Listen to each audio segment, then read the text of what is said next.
ان کا یہ بھی کہنا ہے کہ جو آپ کا مطالبہ ہے آپ بتلائیں۔ حبیب پاک علیہ السلام نے فرمایا کہ اگر وہ میرے سیدھے ہاتھ پہ چاند رکھیں، دوسرے پہ سورج رکھیں، پھر بھی میں اللہ کی توحید کا اعلان کرتا ہی رہوں گا، میں تو اس دعوے سے باز نہیں آؤں گا۔ جناب ابو طالب نے کہا بھتیجے پھر میں بھی بوڑھا ہو گیا ہوں۔ توجہ ہے آپ کی؟ میری بات سمجھ میں آ رہی ہے؟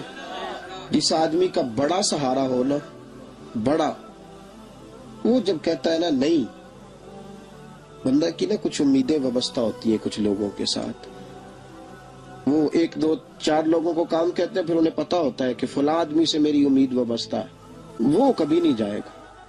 جب ابو طالب نے کہا نا کہ میں پھر بوڑھا ہو گیا ہوں، تو اللہ کے حبیب اٹھے۔ حضور سید عالم صلی اللہ علیہ وسلم کی مقدس آنکھوں میں آنسو ہے، گویا حضور فرما رہے ہیں کہ چچا باپ کا الفت بھائی کی نہیں کرتا جائیداد کے تنازع میں جتنی بھتیجے اٹھ کے کرتے۔ جناب ابو طالب نے دیکھا کہ رسول پاک نے رخ پھیرا، آنکھوں میں آنسو ہے، اچھا چچا تیری مرضی، یہ لفظ کہے تو حضور کی آنکھیں بھر آئی۔ جناب ابو طالب بوڑھے آدمی تھے، اٹھے، پیچھے دوڑے، حضور کو کندھے سے پکڑا، کھینچ کے رخ اپنی طرف کیا، سینے سے لگایا اور کہا بھتیجے جا، جو تیرے دل میں آتا ہے کر، خوشی ہو یا غم ہو، کوئی ساتھ دے نہ دے، تیرا چاچا ہمیشہ تیرا ساتھ دیتا رہے گا، جا تجھے اجازت ہے، جو تیرے دل میں ہے۔ میرے دوستو، بحیثیت ایک سربراہ خاندان کے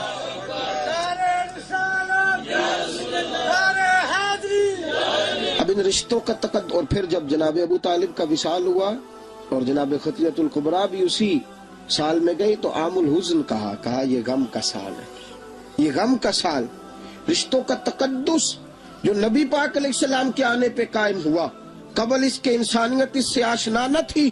رشتوں کو جو محبت اور خلوص کا رنگ میرے مصطفیٰ نے عطا فرمایا، دنیا کے کسی قانون میں اس کا تصور بھی نہیں کیا جا سکتا۔ اللہ علیہ کے پاس نے ایک بوڑھی اماں اپنا بیٹا چھوڑ گئی، تو حضرت صاحب نے کو 2 4 5 مہینے رکھا، تو بعد میں اس کی اماں کو بلا کے کہا کہ تو بیوہ ہے، بیٹا تیرا یتیم ہے، میں نہیں چاہتا کہ اس کا وقت ضائع ہو، یہ پڑھنے والا کوئی نہیں، سارے نہیں بھائی پڑھنے والے ہوتے، اب یہاں علماء بیٹھے ہیں، میں بے ادب بھی نہ ہو جاؤں، کچھ پورے 8 سال لگا کے بھی آ جاتے ہیں، سند بھی ان کے پاس ہوتی ہے، ناراض نہ ہو جانا، یہ تو سب اچھے لوگ ہیں، سند ہوتی ہے پر پتہ کوئی نہیں ہوتا، یہ اعلیٰ حضرت نے لکھی ہے بات، سند ہوتی ہے، پوری ڈگری ہوتی ہے، اس پہ کئی لوگوں کے سائن بھی ہوتے ہیں۔ تو بہت سارے طالب علم ایسے ہوتے ہیں جو مدارس میں کہتے ہیں میں فاضل فلاں ہوں، لیکن کوئی شے پاس، تو مولانا سردار احمد صاحب محدث اعظم پاکستان رحمۃ اللہ علیہ اس بوڑھی کو کہنے لگے تیرا بیٹا کون دینا ہے، پڑھنا پڑھانا اس نے کچھ بھی نہیں، تو یتیم بچہ ہے، کل کو تو کہے گی کہ میرے بیٹے نے وقت ضائع کیا تو واپس لے جاؤ۔ بوڑھی اماں رونے لگ گئی، کہنے لگی میں پڑھانے تو نہیں لائی تھی، میں تو آپ کو رب کا ولی سمجھتی ہوں، میں تو نوکری کرانے لائی تھی، نوکری۔ حضرت انس بن مالک کہتے ہیں میری اماں بھی حضور کی بارگاہ میں دے گئی تھی، حضور کی بارگاہ میں، یہ نہیں کہا تھا کہ یا رسول اللہ پڑھا دیں، ہاں میں ذمہ داری سے بات کر رہا ہوں، یہ نہیں کہا تھا حضور مجاہد بنا دیں، یہ تھوڑی کہا تھا کہ یا رسول اللہ صلی اللہ تعالی علیہ وسلم سے مفسر محدث محقق مفتی بنا دیں۔ حضرت انس کی اماں کہہ گئی تھی سونیا جب تک یہ رہے گا نا آپ کی نوکری کرے گا، یہ گھر کے کام کاج کرے گا، ڈیوٹی کرے گا، حضور یہ آپ کی نوکری کرے گا۔ تو میرے محبوب نے پھر دعا کر دی اللہ اسے برکت عطا فرما۔ تم سمجھتا ہے خدمت والا خالی رہ جاتا ہے؟ جتنا ذائقہ خدمت والے کو ملتا ہے، جو اس کے نصیب میں آتا ہے، وہ کسی کا نصیب کہاں بھائی۔ حضرت انس کہتے ہیں حضور نے دعا کر دی برکت کی، مجھے تو کھیتی باڑی آتی بھی نہیں تھی، پر لوگوں کے باغ میں سال میں 1 دفعہ پھل لگتا تھا، میرے باغ میں 2 دفعہ لگتا تھا۔ حضور نے دعا کر دی یا اللہ اسے اولاد دے، فرماتے ہیں میرے بیٹے، میرے پوتے، میرے نواسے، میری بیٹیاں، فرماتے ہیں میں زندہ ہوں اور میری 100 اولادیں موجود ہیں۔ پریشان ہو گیا 100 سن کے کہ بچے 2 ہی اچھے، 100 اولادیں میری موجود ہیں۔ حضرت انس بھی مولانا سردار احمد صاحب کے پاس نہ چھوڑ گئی بچہ، کہنے لگی حضرت جی میں کو پڑھانے کے لیے تھوڑا چھوڑ گئی ہوں، میں تو اس لیے چھوڑ کے گئی ہوں کہ آپ مہربانی کریں خدمت کرائیں۔ تو حضرت جی کہنے لگے کوئی ایسا کام ہی نہیں، خدمت والا کیا کراؤں؟ کہنے لگی پٹھے پوا لیا کرو جی، ہن لڑ پیندے نے، کہندے نے بچے کام کر دین مدرسے دا، حالانکہ اب کہاں بچے کام کرتے ہیں، اب تو گزر گیا دور، اب تو بچے کام کراتے ہیں. اب بچے بھی ناراض ہو رہے ہیں، گھور گھور کے دیکھ رہے ہیں. صحیح پہ رہا ہوں آپ کو، بچے کام کراتے ہیں، بچے کہاں کام کرتے. کہنے لگی یہ چارہ ڈالے کرے گا آپ کی بھینسوں کو. تو حضرت نے اس کو کہا کہ بی بی چارہ میری بھینسوں کو ڈالنے کے لیے میں نے بندہ رکھا ہوا ہے، تو جا لے جا. کہنے لگی ہاتھ باندھ کے حضور مہربانی کریں رکھ لیں، چارہ ڈالے گا. اور پتر توجہ سے چارہ ڈالنا حضرت کی بھینسوں کو. رونے لگی. حضرت نے رکھ لیا، مہینے کا خرچہ بھی دیتے. شام کو نا وہ سارا دن کام کرتا، شام کو آ کے پیروں میں بھی بیٹھ جاتا. حضرت جی لائیں تیل تھوڑا سا، پیر نہ دبا دوں. 8 سال ساتھ والے پڑھتے رہے. یہ بیچارہ نوکری کرتا رہا. میرا روپ بھی نہیں تے میرا رنگ بھی نہیں، اور مینو یار منان دا ٹنگ بھی نہیں. کبھی کبھی نا حضرت بلال حبشی فارغ ہوتے نا تو نبی پاک کی بارگاہ میں عرض کرتے حضور کوئی کام تو نہیں، سارے ہو گئے، حضور جاؤں ذرا. چلے جاتے. ایک دن سلمان فارسی کہنے لگے یا رسول اللہ یہ بلال کہاں جاتا ہے؟ فرمایا جا دیکھ کے تو آ. حضرت سلمان واپس آئے تو آ کے رونے لگے. کہنے لگے سونیا جب یہاں سے جاتا ہے نا تو جا کے سیدہ فاطمہ کی چکی پیسنی شروع کر دیتا، بی بی صاحبہ کے کام کرنے لگتا ہے. گھر میں جا کے اسنین کی ڈیوٹی کرتا ہے، وہاں بھی کام یہاں بھی کام. وہ چارہ ڈالتا رہا. اس نے چارہ ڈالا. حضرت محدث اعظم کی بھینسوں کو دستار فضیلت کا وقت آ گیا. سارے پگڑیاں سجا کے آ گئے. آج دستار ہوگی. یہ نہ پیچھے ہو کے بیٹھ گیا، چونکہ پڑھا ہی نہیں تھا تو دستار کاہے کی. دستار تو اس کی جو پڑھے گا. ہم نے تو پڑھا ہی نہیں، ہم نے تو یار پڑھا، گھر پڑھا، ڈیوٹی کری. حضرت محدث اعظم رحمت اللہ علیہ کے ہاں جب اعلان ہونے لگا نا کہ اب دستار ہوگی تو حضرت نے پہلا اعلان اس کا فرمایا. تو مجھان والا بندہ کپڑے بھی کدی کدی بدل دے نا. وہ کہتا ہے جس حال میں بھی تھا میں پلٹ کے دیکھنے لگا کہ پڑھا پڑھایا تو ہے، کوئی شے نہیں. تو یہ ماجرا کیا ہے؟ پیچھے سے اٹھ کے آئے تو کہتے ہیں باقیوں کی دستار کسی عالم نے کی، کسی صوفی نے کی، لیکن یہ بھینسوں کو چارہ ڈالنے والا جب آیا تو محدث اعظم نے فرمایا پگڑی کے بال کو کوئی ہاتھ نہ لگائے، یہ ساری دستار میں نے کرنی ہے. اور فرماتے ہیں حضرت بال بھی دیتے جاتے تھے اور آنسو بھی بہاتے جاتے تھے، ماتھا بھی چومتے تھے. اور فرماتے تھے دستار کے بعد چلا تو نہیں جائے گا یار، مجھے تو عبادت بھی نہیں رہ گئی، مجھے تو چابیوں کو بھی نہیں پتا کون سی کہاں رہتی ہے، جائے گا تو نہیں تو رو پڑا. کہنے لگا سونیا جائے تو وہ جس کے پلے کچھ ہے ہو، آتا جاتا تو ہے کچھ نہیں، مجھے کس نے رکھنا ہے، میں نے کہاں جانا ہے، ادھر کہاں تو ادھر ہی رہوں گا. وہ اس طالب علم کے سارے استاد بھائی کہتے ہیں اس نے دستار کرائی، پڑھا پڑھایا کچھ نہیں، پر جو مسئلہ اڑ جاتا تھا نا، وہ جو اڑ جاتا تھا نا وہ جا کے اس سے پوچھتے تھے تو کتابیں کھولنے کی ضرورت نہیں پڑتی تھی. حضرت ام سلمہ رضی اللہ تعالیٰ عنہ کہتی ہے میں نے عرض کی یا رسول اللہ صلی اللہ علیہ وسلم میری بچی بڑی بیمار ہے، تو مجھے کسی نے کہا ہے یہ تھوڑی سی نشے والی چیز ہے، یہ بنا کے تیار کر کے دو صحیح ہو جائے گی. بیمار ہے بچی تو یہ نشے والی چیز ہے، اس کو تیار کر کے دو، تھوڑا نشہ ہے. اگرچہ بعض میں نے شروع میں کہا بعض لوگ مریض کو، سخت مریض کو ایسی ادویات جو مجبوری بن جائے اس کی گنجائش اور اجازت دیتے ہیں. محتاط علماء تو اس میں بھی بہت ساری چیزیں پہلے بیان کرتے ہیں، لیکن اس نے کہا جی میرا نشہ دینا ہے شفا کے لیے.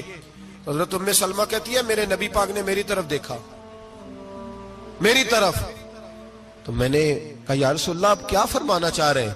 تو نبی پاک نے فرمایا ام سلمہ کبھی ناپاک چیز میں بھی شفا ہوئی ہے، کبھی ناپاک چیز میں بھی، کبھی شراب اور خمر میں بھی شفا ہو سکتی ہے.